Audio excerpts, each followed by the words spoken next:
مثلا مثال کے طور پر میں آپ کی خدمت میں عرض کرتا ہوں, حضرت موسیٰ سے جتنا نزدیک فرعون تھا اتنے نزدیک جادوگر تو نہیں تھے. جن جادوگروں کو بلایا گیا تھا اتنے نزدیک تو نہیں تھے. فرعون نے جناب موسیٰ کے کمالات بچپن سے دیکھے, ان کا ہاتھ جو ہے چمکتا ہوا یت بیضا بچپن سے دیکھا. جناب موسیٰ علیہ السلام گلے گلزار, مثلا بہترین ان کی زبان اور بہترین ان کا انداز فرعون نے بچپن سے دیکھا. مگر جیسے ہی فرعون نے اپنی خدائی کا اعلان کیا اور حضرت موسیٰ علیہ السلام نے انکار کیا, اور حضرت موسیٰ علیہ السلام کے مقابلے پر فرعون نے جادوگروں کو بلایا, اور جب جادوگر آ گئے فرعون کے مثلا جناب موسیٰ کے مقابلے پر, فرعون کے دربار میں انہوں نے لاٹھیوں کو ڈال دیا, انہوں نے رسیوں کو ڈال دیا. مگر اس کے ساتھ بہت توجہ رکھیے, قرآن مجید میں پورے کا پورا یہ واقعہ ہے کہ جناب موسیٰ سے کہنے لگے وہ جادوگر, تمہیں جو کرنا ہے وہ کر گزریے. جناب موسیٰ سے خداوند عالم نے وہی فرمائی, اے موسیٰ تمہیں جو کرنا ہے تم بھی اپنی لاٹھی کو ڈال دو, ہسے کو ڈال دو. خدا جناب موسیٰ نے خدا کے کہنے پر اپنے ہسے کو ڈال دیا. وہ پورے کے پورے انہیں سانپ بچھوؤں کو چٹ کر گیا اور ایک اژدہا بن گیا. اس کے بعد جب جادوگروں نے دیکھا کہ ہمارے پاس جو موجود ہے وہ تو فقط ایک نظر بندی ہے, مگر جناب موسیٰ کے پاس جو ہے وہ ایک حقیقت ہے, تو یہ جادوگر کہتے ہیں فَأُلْقِيَ السَّحَرَةُ سَاجِدِينَ, یہ سب کے سب جادوگر سجدے میں گر گئے. اور اب جو سجدے سے سر اٹھایا تو کہنے لگے قَالُوا آمَنَّا بِرَبِّ الْعَالَمِينَ, ہم تو موسیٰ اور جناب موسیٰ کے رب پر ایمان لے آئے ہیں. قَالُوا آمَنَّا بِرَبِّ الْعَالَمِينَ, پتہ چلا چونکہ فرعون کے یہاں انتظار تو تھا مگر انتظار میں انتظام نہیں تھا تو انکار کر دیا, اور جادوگروں کے یہاں انتظار نہیں تھا, وہ منکر تھے, بلکہ انہوں نے حقیقت کو دیکھا تو قبول کر لیا. تو پتہ چلتا ہے جب تک حقیقت کے اندر انتظار نہ چھپا ہوا ہو تب تک ہم کسی چیز کو قبول نہیں کریں گے. اس کے بعد دوسرا واقعہ ملتا ہے جناب رسالت مآب محمد مصطفیٰ صلی اللہ علیہ وآلہ وسلم کا.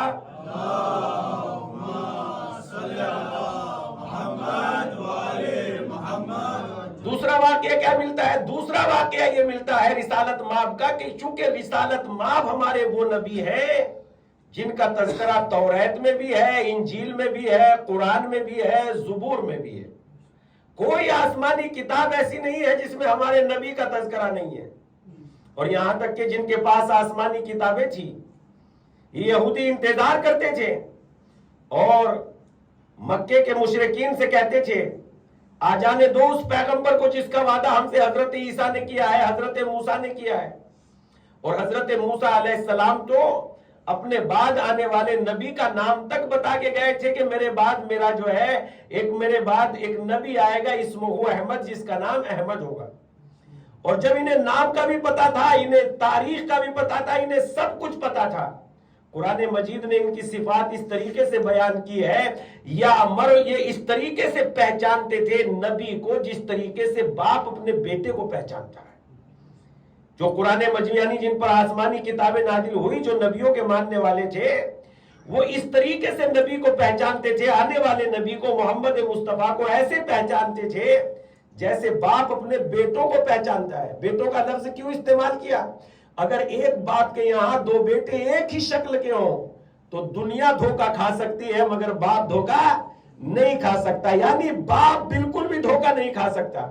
اتنی شناخت تھی ان یہودیوں کو اپنے نبی کی, ہمارے نبی کی اتنی شناخت تھی کہ جیسے اندھیرے میں بھی باپ اپنے بیٹے کو پہچان لیتا ہے, اندھیرے میں بھی باپ سمجھ جاتا ہے چھوٹا کون سا ہے اور بڑا کون سا ہے. یعنی اس کی نگاہیں اتنی تیز ہوتی ہے کہ وہ بیٹے کی اعمال اور اس کی حرکت سے سمجھ جاتا ہے کہ یہ کون سا بیٹا میرے پاس ہے اندھیرے میں بھی. تو اس اعتبار سے یہ نبی کو اتنے نزدیک سے جانتے تھے کہ جیسے باپ اپنے بیٹے کو سمجھ جاتا ہے ویسے ہی یہ نبی کو جانتے تھے, نبی کو پہچانتے تھے, اور لوگوں کو کہتے تھے کہ آ جانے دو اس نبی کو جس کا ہم انتظار کر رہے ہیں. اور یہ جنگلوں میں جا کے انتظار کرتے تھے اور انتظار میں بیٹھتے تھے, اس نبی کو بھیج دے, اس نبی کو بھیج دے, اس نبی کو بھیج دے.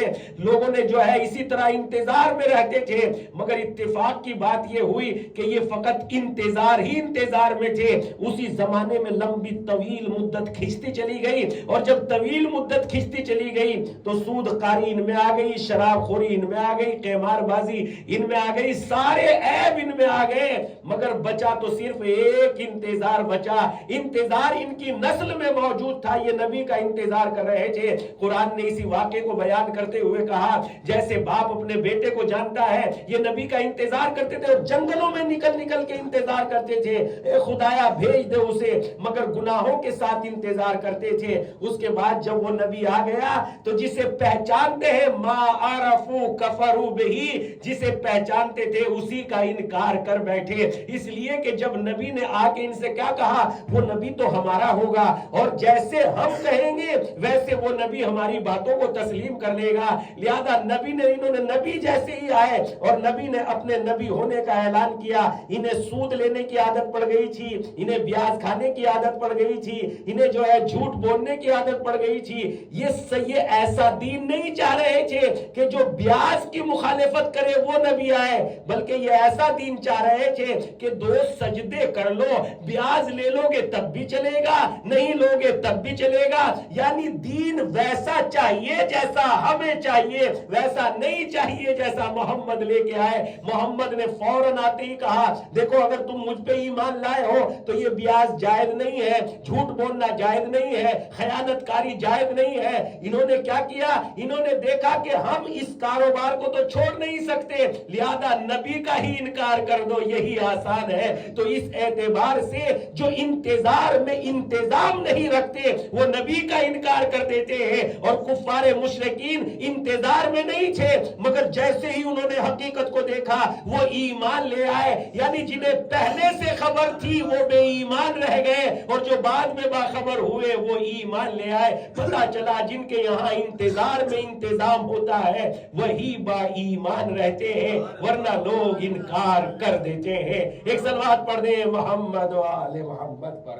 اللہم صلی علی محمد و آل محمد۔ واقعی انتظار بہت بڑی، انتظار العبادت افضل العبادت انتظار الفرج، امام کا انتظار بہت بڑی عبادت ہے، مگر اس انتظار میں ہمیں اپنے اندر تلاش کرنا پڑے گا، اور ان کی غیبت بھی ہماری وجہ سے، ان کی غیبت اس وجہ سے نہیں ہے کہ وہ اپنی وجہ سے غیبت میں ہے، بلکہ جب تک لوگوں میں امامت کو قبول کرنے کی صلاحیتیں پیدا نہیں ہوگی، اور ایسے بھی غائب نہیں ہے وہ کہ ہم سمجھ لیں کہ کسی سمندر میں بیٹھے ہوئے ہیں، کسی محل میں بیٹھے ہوئے ہیں، کسی دریا میں بیٹھے ہوئے ہیں، کہیں آسمان پہ ہے، پہاڑوں میں ہے، کہیں غیروں میں ہے، غاروں میں ہے کہ چھپتے ہوئے پھر رہے ہیں، وہ سامنے ہے، بالکل حاضر ہے، مگر چونکہ ہم جانتے ہیں ایک ہوتی ہے شخصیت اور ایک ہوتا ہے شخص حاضر ہوتا ہے مگر شخصیت غائب ہوتی ہے۔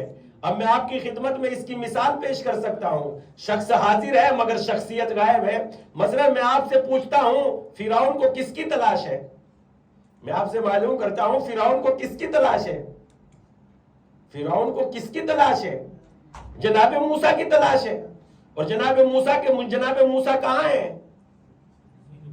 جناب موسیٰ فرعون کے پاس ہے، یہ غائب ہے کہ حاضر، تو ڈھونڈ کس کو رہا ہے، اگر یہ غائب حاضر ہے تو ڈھونڈ کس کو رہا ہے، جناب موسیٰ کی شخصیت غائب ہے، اسے یہ نہیں پتا کہ یہی وہ شخص ہے جو باطل کی حکومت میں انقلاب لے آئے گا، وہ شخص موجود ہے مگر شخصیت غائب ہے۔ بس اسی طریقے سے ہمارے امام بھی ہے، جو شخص تو حاضر ہے مگر شخصیت غائب ہے، اسی لیے ارشاد ہوتا ہے اگر کائنات میں دو آدمی بھی بچ جائے تو اس میں سے ایک ولی اللہ ہے اور ایک امام ہے، اور اسی اعتبار سے جب وہ ظہور کریں گے تو لوگ یہ نہیں کہیں گے ارے ہم نے انہیں نہیں دیکھا ہے، بلکہ لوگ کہیں گے ہم نے انہیں مکہ میں دیکھا ہے، ہم نے انہیں مدینے میں دیکھا ہے، ہم نے انہیں کعبے میں دیکھا ہے، ہم نے مسجد نبوی میں دیکھا ہے، چونکہ خدا نے شخصیت کو غائب رکھا ہے اور شخص کو حاضر کر دیا۔ ایک صلوات پڑھ دیں محمد و آل محمد پر۔ اللہم صلی علی محمد و آل محمد۔ تو خدا ایسا مثلا ایمان جو ہے ایسے پردے میں نہیں ہے کہ وہ جو ہے کسی دریا میں بیٹھے غار میں بیٹھے، ایسا نہیں ہے، بلکہ ہمارے سامنے ہمارے درمیان میں، اور جو جناب موسیٰ کو فرعون کی آنکھوں کے سامنے رکھ کے موسیٰ کو چھپا سکتا ہے وہ ہماری آنکھوں کے سامنے بھی رکھ کے امام زمانہ کو پردہ غیب میں رکھ سکتا ہے۔